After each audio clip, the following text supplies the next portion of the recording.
Hi everyone, today I'm going to show you what process I went through to fix the flashing airbag warning light in the 2011 Nissan Armada with keyless entry.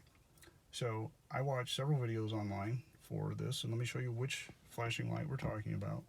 This was flashing for months. It doesn't flash for me anymore, but I can show you which one it is. It's the one with the little circle in it. Looks like a guy sitting there with a seatbelt. He's got the moon in the background.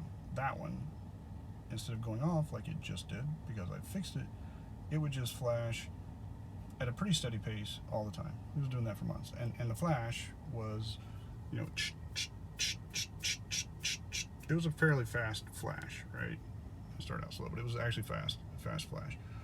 So I followed the videos, and the videos said, put the key in, turn it on, right? The videos, all the videos, although they weren't exactly the 2011, but it seems like several different Nissan, Pathfinders, Armadas, different years, all kind of same deal. This thing starts flashing.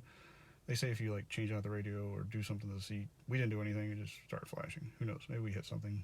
I don't know. Anyhow, so the videos all say to put the key in, turn it to this spot, don't start it, wait for the little light to disappear. When it goes off, immediately shut it off, take the key out, and count to 5, right? 1, 1,000, 2, 1,000, 3, 1,000, 4, 1,005.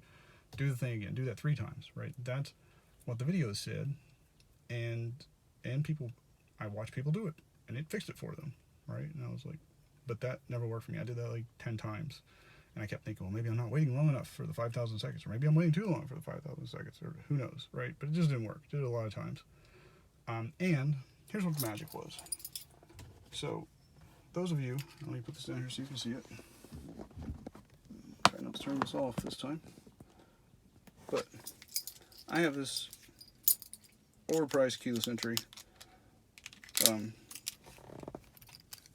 right, for the Nissan. It's actually very nice. But I noticed that people had a key and they were doing it with a key. So I thought, okay, that's not a problem. I will just actually push this little button, release the key, and I'll do it just like they did.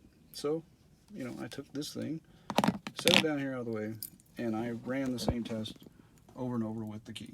Put the key in, turned it, wait the light disappear, count to 5, turn it back off. Did that over and over, no difference, right?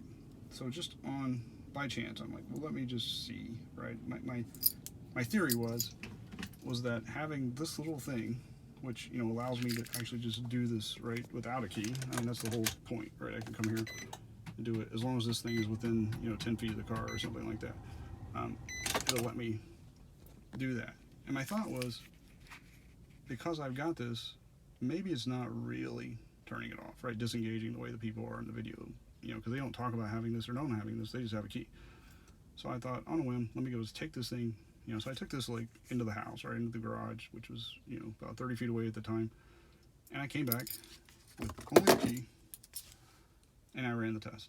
And that was the secret. So for this to work for me, to stop that stupid flashing airbag warning light, you simply run the same thing just like you see in all the other videos, only you take that little keyless entry deal so that it's far enough away from your vehicle that it's not causing a problem, right? Unless you run it just like they do in the video. And that fixed it. I'd like to hear if, I can't get it working. It's fixed for me now, so I can't test it again. I'm not going to try to break it to see if it'll work again, but if folks have success doing the same thing, that have keyless entry that failed the other way, please let me know. I'd like to hear, to know if my little theory wasn't just a fluke. Also, I took this, I didn't. My wife, before I even knew there was a problem, took this into the dealer, our local Nissan dealer, to have them do this thing and tell them what was wrong.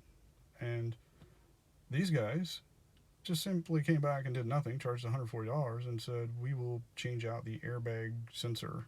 It may be faulty as the first step for something like $2,400, some ridiculous price, right? They should have known about this. Probably they did. I don't know, right? But that's neither here nor there, but that seems kind of interesting. So anyhow, if you've done the other videos and they failed and you took it in and, they're like, oh, we'll do this. I don't know, maybe you paid a lot of money and you didn't need to, or maybe you'll save yourself some money by being able to turn it off if this little keyless entry thing is in fact your problem. So the final thing I'll tell you, if you're doing this and it's the least bit helpful, is in some of the videos, they would talk about how at first that flash, right, that was going pretty fast, they would say it'll get slower. I'm like, what are they talking about? It'll get slower. But that's exactly what happened for me. It was the first time I did it without this little thing around. When it was still flashing, the flash went from, you know, very fast to a noticeably slower flash. And I thought, oh, that's what they're talking about, and I've made some impact. So I simply did the thing one more time, right, where you turn it on, wait for it to go off, turn it off, turn the key, do that 3 more times. And after I got to that slow place, did it one more time, it fixed it.